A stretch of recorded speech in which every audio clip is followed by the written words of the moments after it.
할렐루야. 오늘 또 하나님의 크고 놀라운 은혜가 우리의 모든 심령 위에 심령이 함께 하시기를 주님의 이름으로 축원합니다. 우리 옆에 앞뒤에 보면서 함께 예배 드리게 해서 기쁘고 감사합니다. 한 번만 더 하겠습니다. 영원히 잘됨 같이 범사가 잘 되시기를 바랍니다.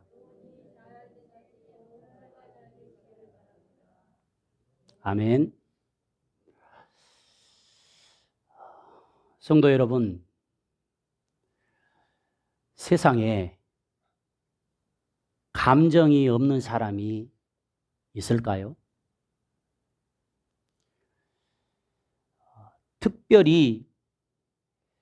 특별하지 아니하고는 모든 사람에게는 감정이 있습니다. 그래서 인간을 감정의 동물이라 이렇게 말을 합니다. 감정이란 사전적인 의미를 보니까요, 어떤 일이나 현상, 사물에 대하여 느끼어 나타나는 심정이나 기분이라고 되어 있습니다. 자, 여러분, 사람에게는요, 다양한 감정이 있어요. 우리 한번 PPT로 보여주겠는데요. 한번 화면을 보십시오. 이 외에도요, 사람에게는 많은 감정이 있습니다.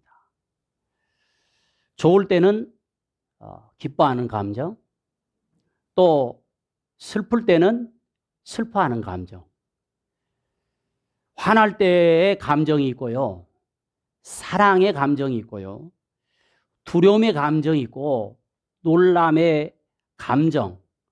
자, 이처럼 모든 사람에게는 다양한 감정이 있어요. 아침에 일어나면 우리가 똑같은 감정을 가지고 시작하지는 않잖아요. 환경에 따라서 누구를 만나느냐에 따라서 이 감정의 굴곡이요, 우리 사람에게 금방 얼굴로 나타나는 것을 알 수가 있습니다. 그런데 중요한 것은요, 여러분, 이후의 삶이 더 행복해지려면 우리에게 일어나는 이 감정을 자제할 수 있어야 된다는 것입니다. 감정을 자제하지 못해가지고 결국 불행해지는 경우들이 종종 일어나는 것을 보게 돼요. 예를 들면 화가 나요. 자, 그러면 화가 나면 우리는 어떻게 해야 됩니까? 화가 나면 어떻게 해야 돼요? 바로 화를 내야 되나요? 집에서 남편이 막 그 화를 돋궈. 그러면 어떻게 해야 돼요? 막 그냥 소리 지르면서 화를 내야 될까요? 아는 것은 우리가 너무 잘 알아서 참 좋은 것 같아요.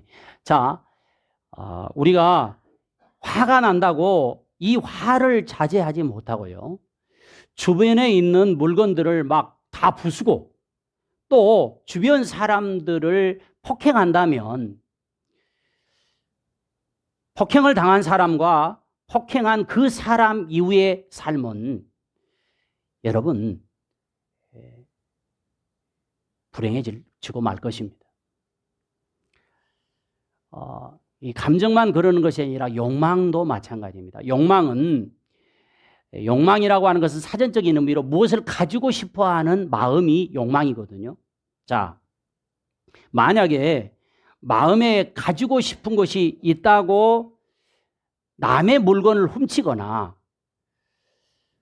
힘으로 제압을 해서 내 것으로 그것을 만든다면 그 사람 역시도 이후의 삶이 결코 행복해질 수 없을 것입니다.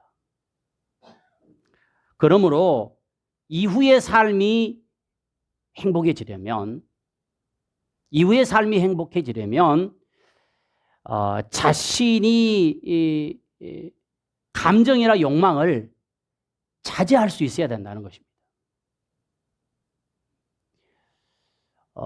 저도 목사이지만 감정이 왜 없겠어요? 어떤 누군가가 사람의 마음을 건드리면 화가 나는 게 당연한 것이에요. 그런데 화가 날 때 자제하지 못하고 바로바로 이것을 해소해 버린다면 이건 문제가 일어날 수밖에 없겠죠. 그런데 사람에게는요, 이 감정과 욕망을 스스로 자제하는 힘에 한계가 있다는 것입니다.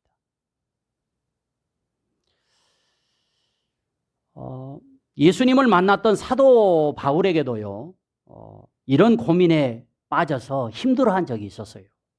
우리 한번 로마서 7장 23절로 24절인데요. 바울의 고민입니다. 이렇게 말씀하고 있습니다. 내 지체 속에서 다른 법이 내 마음의 법과 싸워 내 지체 속에 있는 죄의 법으로 나를 사로잡는 것을 보는도다. 오라, 나는 곤고한 사람이로다. 이 사망의 몸에서 누가 나를 건져내랴. 예수님을 다메섹 도상에서 만나고 예수님의 음성을 듣고 사명자로 부름을 받았어요. 그런 바울에게도 자신의 감정과 욕망이 자신의 한 다른 법과 계속해서 싸우고 있다고 고민을 털어놓았어요. 그럴 때 자신의 힘으로는 이것을 어떻게 할 수가 없어가지고 뭐라고 표현하냐면, 오라, 나는 공고한 사람이로다. 이 사망의 몸에서 누가 나를 건져낼 수 있으랴. 이 말씀을 현대어 성경에 보면, 오라, 나는 불쌍한 사람이로다. 누가 나를 이 사망의 몸에서 건져내 줄 사람이 있을까? 이렇게 고민을 털어놓습니다. 그러다가 로마서 8장에 가서요, 바울이 놀라운 하나의 법을 깨달았다고 고백을 해요. 자, 그는 이렇게 여기서 선포를 하는데요. 우리 한번 로마서 8장 2절의 말씀을 한번 같이 읽겠습니다. 자, 시작. 이는 그리스도 예수 안에 있는 생명의 성령의 법이 죄와 사망의 법에서 나를 해방하였습니다. 그렇게 감정, 욕망에 고민을 하고 있던 바울이요, 기도하던 중에 놀라운 진리를 깨닫게 돼요. 그것은 뭐냐면 자신의 힘이 아니라, 자신의 어떤 수단 방법이 아니라, 그렇구나, 그리스도 예수 안에 있는 생명의 성령의 법이 죄의 법에서 나를 건져낼 수 있다. 이렇게 고백하죠. 사랑하는 성도 여러분, 이후의 삶이 더 행복해지기를 원하시죠? 그렇다고 한다면 감정과 욕망을 자제하는데, 자제할 수 있는 능력은 스스로 한계가 있어요. 그러나 그리스도 예수 안에서 생명의 성령의 법이 여기서 우리를 해방시켜 주는 줄로 믿습니다. 그렇기 때문에 날마다 우리는 주님 앞에 엎드려서 나를 십자가에 죽이고 오직 성령께서 나를 주장할 수 있도록 또 맡겨드려야 될 줄로 믿습니다. 자, 오늘 본문에 야곱이 그렇게 사랑했던 라헬에게서 낳은 아들 요셉이 자신의 감정과 욕망을 자제함으로 인해서 결국 범죄하지 않고 하나님께서 주신 꿈을 이루어서 이후의 삶이 행복해지는 그러한 모습을 볼 수 있습니다. 자, 요셉이 어떻게 해서 감정과 욕망을 자제하여서 이후의 삶이 더 행복해졌는지 우리가 살펴보고 함께 은혜를 나누고, 또 깨달은 말씀을 우리의 삶에 적용해서 우리도요, 이전보다 이후에 삶이 더 행복해지시기를 주님의 이름으로 축복합니다. 첫째, 요셉은요, 유혹 앞에서 단호하게 아니요라고 거절했다는 것입니다. 야곱은 레아, 라헬, 그리고 그 레아의 종, 라헬의 종이었던 비라와 실바를 통해서 12명의 자녀를 얻었습니다. 12지파가 되잖아요.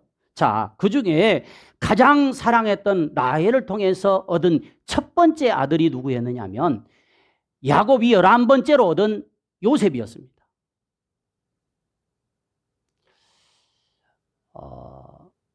라헬은요, 야곱에게 그렇게 사랑을 받았어요.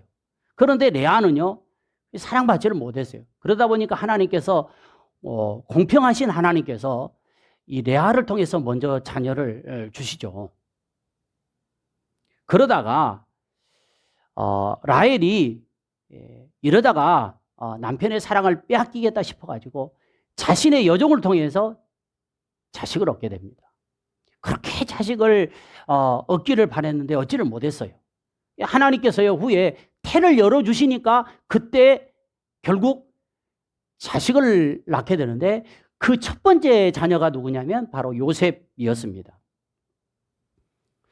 자, 여러분 한번 생각해 보십시오. 노년의 아들이에요. 얼마나 그리고 사랑했던 아이를 통해서 얻은 아들입니다. 얼마나 사랑스럽겠어요. 그러다 보니까 물론 다른 자식들도 다 귀하고 사랑스럽지요. 그런데 다른 아들들보다요 특별히 요셉을 편애하게 되었고 그로 인해서 결국 배다른 형제들로부터 요셉은 굉장한 미움을 받게 됩니다.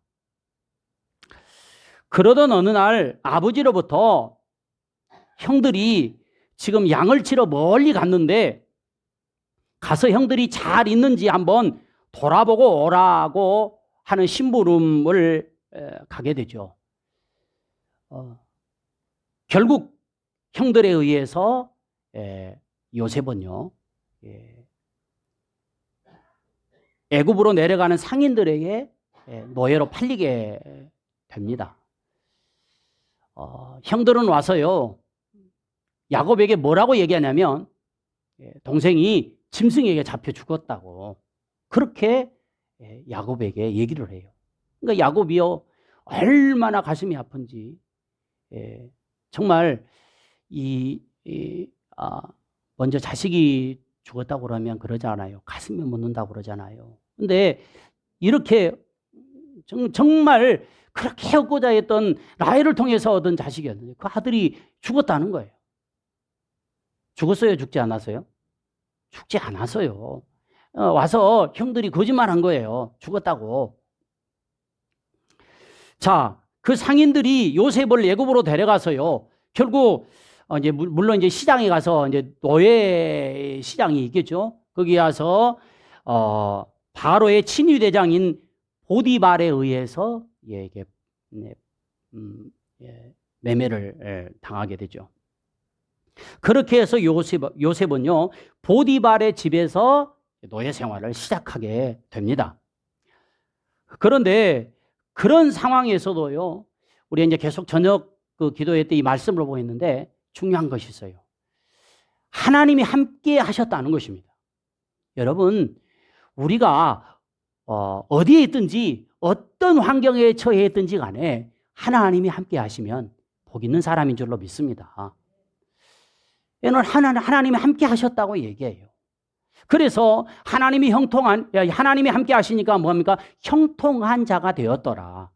자, 그뿐만 아닙니다. 요셉이요, 있는 그 보디발의 집에도요, 집과 밭에 하나님께서 복을 주셨다고 얘기하고 있어요.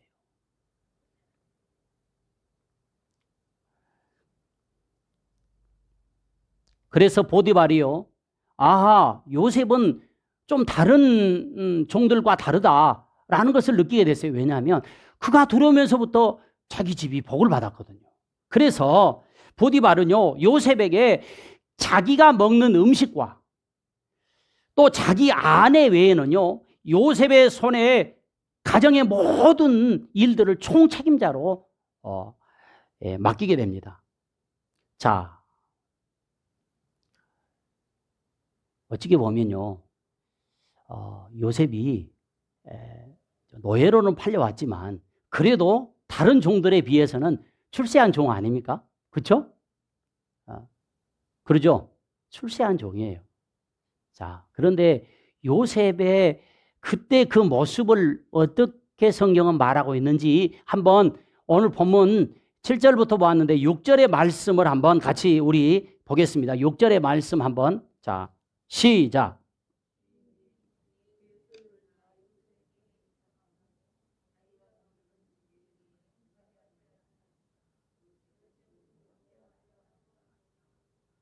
그래요. 요셉의 손에 다 맡겼습니다. 그리고 중요한 것은 요셉이 뭐라고 했어요? 용모가 빼어나고 아름다웠다라고 소개하고 있어요. 지금으로 얘기한다면 여자들이 반할 정도로 그렇게 아마 용모가 뛰어났던 것 같아요. 그런데 그렇게 잘 풀리던 요셉에게 7절에 보니까 아니 주인의 아내가요 자꾸 자신을 보는 게 달라요. 눈짓을 하면서요 뭐라 하냐면 나하고 하룻밤만 자자고 얘기를 하는 거예요. 이거 참 기가 막힐 일입니다. 요셉이 17에 지금 팔려갔어요. 혈기왕성한 때입니다. 그런 그에게 그것도 임금의 왕의 친위 대장의 아내였으니까 아마 얼굴도 그렇게 못생기지는 않았을 거예요. 그런데 그런 여자가 자꾸 요셉을 보면서 눈짓을 하면서 하룻밤만 자자고 욕을 하는 거예요. 자, 이것이 한 번으로 끝나면 다행인데 10절에 보니까 날마다 그러는 거예요. 날마다. 이거 전라도 표현하면 환장할 일입니다. 이거 환장할 일이요. 자, 요셉의 사건과는 상황이 좀 다르지만 요 몇 년 사이에 이슈가 되었던 사건이 있었죠. 성폭력 사건.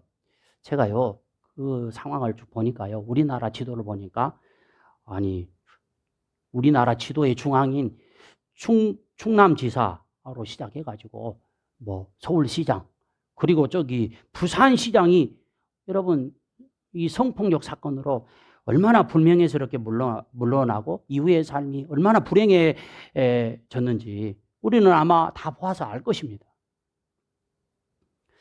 여러분 아무리 자신이 노력해서 권력을 얻었다 할지라도 이렇게 한순간에 그냥 땅바닥으로 떨어지는 것을 보게 돼요. 여러분 성경에서도 성적 유혹을 이기지 못하고 이후의 삶이 불행해졌던 대표적인 인물 하면은요 우리는 삼손을 들 수 있습니다. 여러분 그 삼손은요 날 때부터 나시린으로 태어났어요.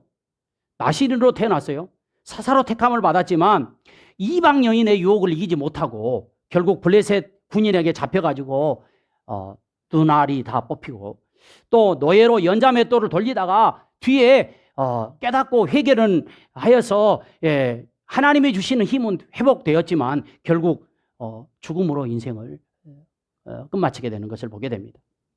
또 이스라엘의 두 번째 왕이었던 다윗도요 성군이라고 하는 칭호를 받았지만 이 성욕을 이기지 못하고 결국 성폭력과 살인죄를 범함으로 인해서 이후의 삶이 어떻습니까? 혹독한 대가를 치루었던 것을 우리는 볼 수가 있습니다. 그러나 오늘 요셉 그의 신분은 주인이 시키면요 죽는 것까지 해야 되는 그러한 노예였습니다. 그런 그에게 주인의 아내가 노골적으로 유혹을 하는 거예요. 그것도 한 번으로 끝나지 않고요 날마다 유혹을 해요. 지금 우리가요 이야기처럼 읽으니까 그렇지 아마 요셉은요 죽을 만큼 아마 힘들었을 거예요. 아마 그의 사람인지라 마음이 왜 갈등이 없겠어요? 왜 갈등이 없겠어요? 성도 여러분, 누구도 자유로울 수 없는 대표적인 유혹 세 가지가 있다고 그러죠. 그 유혹 세 가지가 뭐냐면 재물의 유혹, 그 다음에 권력의 유혹, 그 다음에 성적 유혹입니다. 이 세 가지는요, 대표적인 유혹인데 이 유혹 앞에 넘어지는 사람들이 얼마나 많은지 몰라요. 여러분, 목사도 마찬가지입니다. 목사도 마찬가지. 그런데 요셉이 이렇게 감정과 욕망을 자제할 수 있었던 배경을 한번 찾다가요. 아, 이게 전부는 아니지만 아까 그랬잖아요. 우리 하나님이 함께 하셨다고 그랬잖아요. 그런데 창세기 41장 38절에 보니까 바로가 신하들에게 했던 얘기입니다. 자, 우리 창세기 41장 38절의 말씀을 한번 같이 우리 볼까요? 한번 보겠습니다. 창세기 41장 38절의 말씀입니다.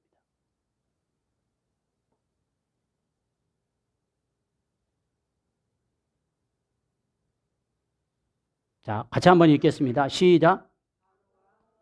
그의 신하들에게 이르되 이와 같이 하나님의 영에 감동된 사람을 우리가 어찌 찾을 수 있으리요 하고. 그렇구나. 요셉은요, 바로가 보았을 때 하나님의 영에 감동된 사람이었다는 것입니다.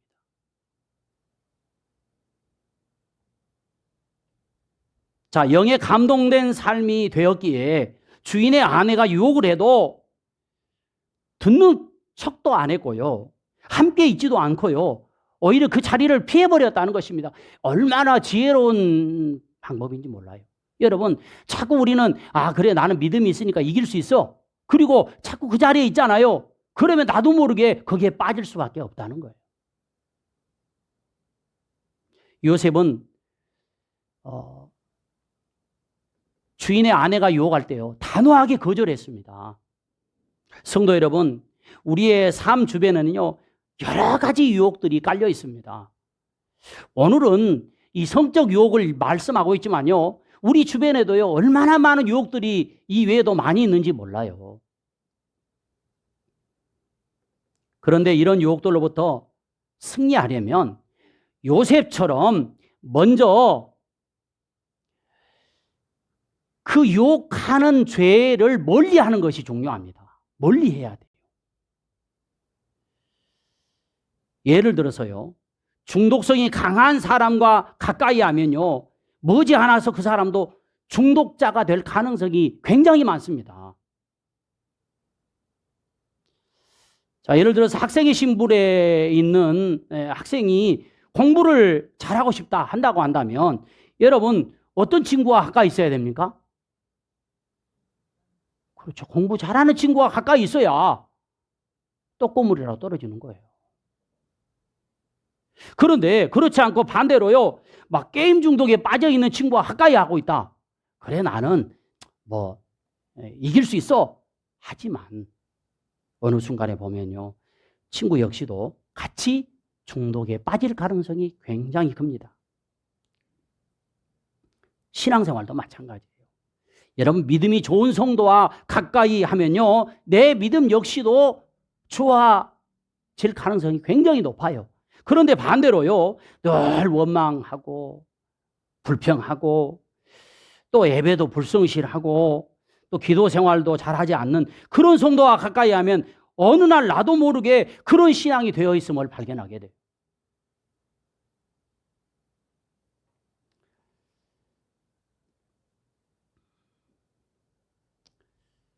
여러분, 신앙이 좋은 성도와 가까이 하고요, 신앙이 좋은 성도와 자꾸 교제할 수 있기를 주의 이름으로 축복합니다. 신앙이 없는 사람과 대화하면 대화 내용이 뭐예요? 신앙적인 대화가 아니잖아요. 그러다 보면 내 자신 역시도 믿음이 떨어지는 것을 보게 돼요.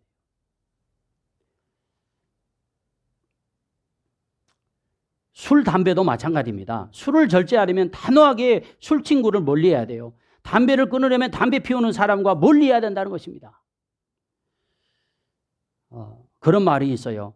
사람은 끝없는 핑계거리를 찾는 선수다. 한번 따라갈까요? 사람은 끝없는 핑계거리를 찾는 선수다. 이게 뭐 하면요, 핑계거리를 찾는다는 거예요. 핑계거리. 여러분, 유혹으로부터 탈출하려면 결심하고요, 아닌 것은 아니라고 처음부터 단호하게 거절해야 된다는 거예요. 아무리 달콤하게 유혹해도 처음부터 태도를 분명히 하고 명확하게 자신의 의견을 밝히지 않는다면요, 거기에 빠져들 수밖에 없어요. 아닌 것은 아니라는 분명한 관점을 가지고 있어야 된다는 것입니다. 아닌 길을 계속 가게 되잖아요. 그러면 결국 뭡니까? 이후의 삶은 결국 불행해질 수밖에 없는 거죠. 예수님도 사탄이 유혹할 때 어떻습니까? 미지근하지 않았어요. 단호하게 말씀을 하잖아요. 사람이 떡으로만 사는 것이 아니다. 하나님의 입으로 나오는 모든 말씀으로 살 것이니라. 차지도 않고 덥지도 않잖아요. 그러면 결국 거기에는 곰팡이가 나고요, 썩게 되어 있다는 것입니다. 유혹은 늪과 같아서요, 한 발을 들여놓은 순간 여러분, 유혹으로부터 벗어날 수 없게 되는 것입니다. 대부분의 중독에 걸린 사람들을 보면요, 여러분, 악한 사람이 아니고요, 악한 사람이 아니고요, 우유부단한 어떤 성격을 가지고 있는 것을 보게 됩니다. 그러므로 유혹의 가능성을 먼저 차단해 버리는 것이 중요해요. 사랑하는 성도 여러분, 어떤 유혹이 와도 그 유혹이 아니요라고 거절할 수 있기를 축복합니다. 그런데 이 결단이요, 실행에 옮겨지려면 성령의 능력이 우리에게 있어야 된다는 것입니다. 성령의 능력으로 유혹 앞에 아니요라고 결단해서 더 행복한 삶이 이루어지기를 주님의 이름으로 축복합니다. 유혹은요, 달콤해요. 그러나 그 순간은 달콤할지 모르지만 이후의 삶은 결국 뭡니까? 불행으로 가게 한다는 것입니다. 어떤 유혹이 와도 여러분, 우리가 성령의 능력으로 힘입어서 유혹을 물리치고 승리할 수 있기를 주의 이름으로 축복합니다. 두 번째 요셉은요, 한번 따라할까요? 신전의식을 가지고 행동했다. 그래요. 신전의식을 가졌다는 거예요. 요셉이 이렇게 단호하게 아니오라고 거절하면서 유혹으로부터 탈출할 수 있었던 근본적인 이유가 뭐냐면 바로 9절 하반절입니다. 9절 하반절이에요. 자, 우리 한번 보십시오. 그런즉 내가 어찌 이 큰 악을 행하여 하나님께 죄를 지으리까? 여러분, 자신이 주인의 아내와 잠자는 것이 단지 사람에게 죄를 짓는 것으로 생각하지 않았어요. 뭡니까? 눈에 보이진 않지만 하나님께 죄를 짓는다고 생각을 했어요. 자신의 인생의 성공은 사람의 문제가 아니라, 사람과의 문제가 아니라 하나님과의 문제인 것을 분명히 하고요, 신전의식을 가지고 살아갔다는 것입니다. 아무도 보지 않은 것 같지만 하나님이 지금 나를요, CCTV로 찍고 있다고 생각하면 행동이 달라지고요, 이후의 삶이 결국 행복해진다는 거예요. 사탄은 늘 속삭입니다. 그 정도 괜찮아. 다른 사람 봐봐. 너보다 더해. 사랑하는 성도 여러분, 이후의 삶이 더 행복해지기를 원하시죠?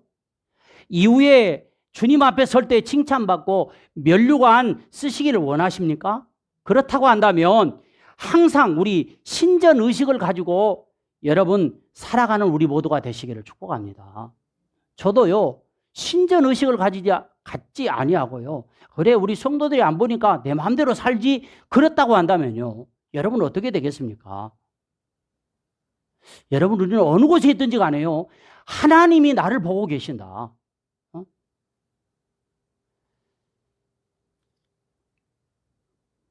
마지막 세 번째 요셉은요, 하나님이 주신다는 믿음을 가지고 살았어요. 하나님이 주신다. 자제력을 가지고 이후에 더 행복한 삶을 만들려면 나에게 더 행복한 삶을 주시는 분이 누구인가? 누구죠? 하나님입니다. 하나님. 그래서 하나님을 신뢰하고요, 행동하는 것입니다. 요셉은 끝까지 자제력을 가지고 집요한 그 주인의 아내의 유혹을 거절합니다. 만약에 요셉이 주인의 아내의 요구대로 뭐 하룻밤 자주면 내 인생 더 행복해질 거라고 생각하고 자제력과 신전의식을 잃어버리고 만약에 행동을 했다고 한다면 여러분, 하나님께서 펼쳐놓은 더 행복한 삶을 살지 못하고 그는 불행하게 인생을 마치고 말았을 것입니다. 요셉은 자신의 인생의 행복은 주인의 아내가 만들어주는 것이 아니라 하나님께서 이루어 주신다라고 하는 것을 신뢰하고 믿었다는 것입니다. 그러기에 10절에 계속 유혹에도 거절하면서 주인의 아내와 함께 있지도 않고요. 요셉은요, 뿌리치고 결국 뛰쳐나가 버렸어요. 자, 여러분, 14절에 그랬더니요, 주인의 아내가요, 저는 이 말씀을 보면서요, 왜 사람들이 그때 한 사람도 없었을까? 참 이 집요하게 유혹하는 이 여인의 모습을 보면서요, 아마 굉장히 치밀하게 계획을 세우지 않았을까? 종들을 다 보내고요, 불이 있을 때 요기해야 되겠다, 이런 마음을 갖지 않았을까 하는 생각이 들어요. 그런데 그래도 안 넘어가니까요, 뛰쳐나가 버렸잖아요. 요셉의 옷을 잡고 있는데 그 옷이 이 손에 벗겨져 버리는 거예요. 그래도 그 옷을 놔두고 도망가 버렸어요. 그랬더니 이 여인이 옳다 됐다 생각하고요, 종들을 불러가지고 자자자, 이것 좀 보라고. 남편이 데리고 온 히브리 사람이 나를 희롱했다고. 그가 나를 겁탈하려고 내 방에 들어왔으나 내가 소리를 지르자 그의 옷을 내 곁에 벗어둔 채 달아나고 말았다고, 이렇게 얘기하는 거예요. 자, 여러분, 이거 환장할 일 아닙니까? 누가 옆에서 본 것도 아니고 누구 말을 옳게 여기겠어요? 주인의 여인의 말을 옳게 여기겠어요? 종의 말을 옳게 여기겠어요? 뭐 지금으로 얘기한다면 뭐 CCTV가 있다든지 그러면 모른대. 그러지 않잖아요. 여러분, 누구 말을 믿겠어요? 당연히 주인 아내의 말을 믿겠죠. 우리가 가끔 억울한 일을 당하면 그러잖아요. 정말 그냥 가슴 열고 내 어떤 마음을 좀 보여주면 좋겠다고 막 그렇게까지 얘기하잖아요. 얼마나 억울하겠어요. 얼마나 억울하겠어요. 그런데 남편이 또 들어오니까 똑같이 얘기 안 해요. 17절에 당신이 데리고 온 히브리 종이 나를 희롱하려고 내 방으로 들어왔으나 내가 소리를 지르자 자기 옷을 내 곁에 두고 달아나 버렸다고.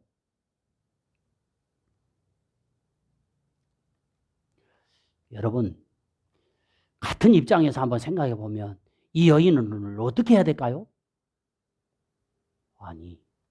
잡아 죽일 수도 없고, 이거 참말로.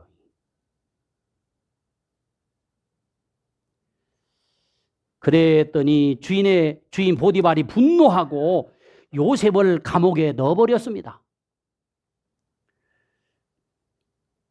그런데 중요한 것은 요셉이 감옥에 있음에도 불구하고 하나님이 함께 하셨다고 말씀을 해요.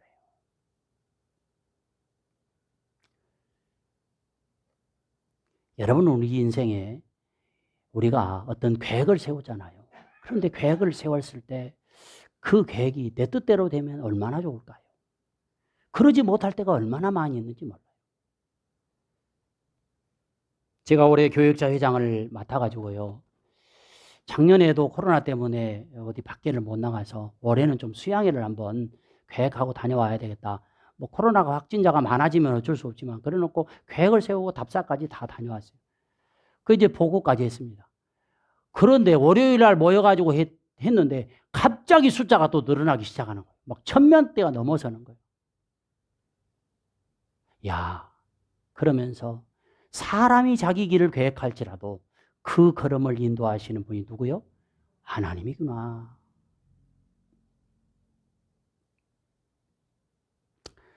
그리고요, 성경에 보니까 하나님이 요셉에게 인자를 더해 주셔가지고 옥에 있는 간수장에게 의뢰를 받게 합니다. 이쁨을 받아요. 여러분, 어디 가서요, 이쁨 받는 것이 얼마나 좋은 일입니까? 그렇죠? 미움 받아보세요. 슬픈 일이잖아요. 직장에서도요, 막 이쁨 받으면 얼마나 좋아요. 어? 그래 간수장이 감옥 안에서도 요셉에게 재반 업무 모든 것을 다 맡겨버립니다. 그 후에 감옥에서 왕의 신하인 술 맡은 관원장과 떡 굽는 관원장을 만나게 됩니다. 그런데 이 술 맡은 관원장과 떡 굽는 관원장이 하룻밤에 꿈을 꾸게 돼요. 그 꿈을 꿨는데 일어나서 보니까 근심이 가득 차 있는 거예요. 요셉이. 도대체 무슨 일이 있었습니까? 라고 물어보니까 내가 이러이러한 꿈을 꾸었는데 꿈을 해석할 길이 없구나 해서 다 꿈을 해석해 주었더니 바로 왕의 생일 때 술 맡은 관원장은 그의 직임이 회복되었지만 떡 굽는 관원장은 목이 잘려서 죽었습니다. 그대로 해석해 주니까 그대로 이루어진 거예요. 그래서 요셉이 뭐라 합니까? 술 맡은 관원장이 제발 당신의 그 직임이 회복되어지건 나를 좀 기억해 달라 했더니 아이 세상에 성경에 보니까 까마득히 잊어버렸네. 잊어버렸어요. 얼마나 마음이 낙담되겠어요. 그런데요, 이게 하나님의 뜻이었어요. 하나님의 뜻이었어요. 결국 후에 바로가 꿈을 꾸어서 그 바로의 꿈을 해석함으로 한순간에 완전히 밑바닥에 있는 밑바닥까지 내려갔던 인생이요. 여러분 애굽의 제2인자 총리까지 올라오게 되는 것을 보게 됩니다. 결국 요셉은요. 하나님의 계획 안에 있었고 많은 사람들을요. 7년 기근에서 건져내어서 생명을 살리게 됩니다. 그의 가나안에 있는 가족들도 불러들여서 살리게 됩니다. 이 하나님이 다 하신 거예요. 사랑하는 여러분, 우리 주변에는 마귀가 깔아놓은 유혹의 덫이 얼마나 많이 있는지 몰라요. 지금은 나와는 상관없을지 모르지만 언제 어느 때에 그 덫이 나를 걸리게 할지 모릅니다. 공부하는 학생도, 사업하는 사람도, 부부도, 직장인도, 여러분도, 목회자인 저도 여러분 언제 어느 때 유혹이 찾아올지 몰라요. 그럴 때 자제력을 가지시기를 바랍니다. 우리 믿음의 사람들은요, 뭡니까? 갈라디아서 2장 20절의 말씀처럼 십자가에 죽었다고 얘기하잖아요. 이제 우리는 죽은 사람입니다. 그렇기 때문에 내 안에 성령께서 계심으로 말미암아 우리를 다스릴 수 있어야 된다는 것입니다. 자제력을 가지고 성령의 능력을 의지해서 여러분 유혹으로부터 승리해서 요셉처럼 이후의 삶이 더 행복한 삶이 이루어질 수 있기를 주님의 이름으로 축복합니다. 기도하시겠습니다. 살아계신 하나님 아버지,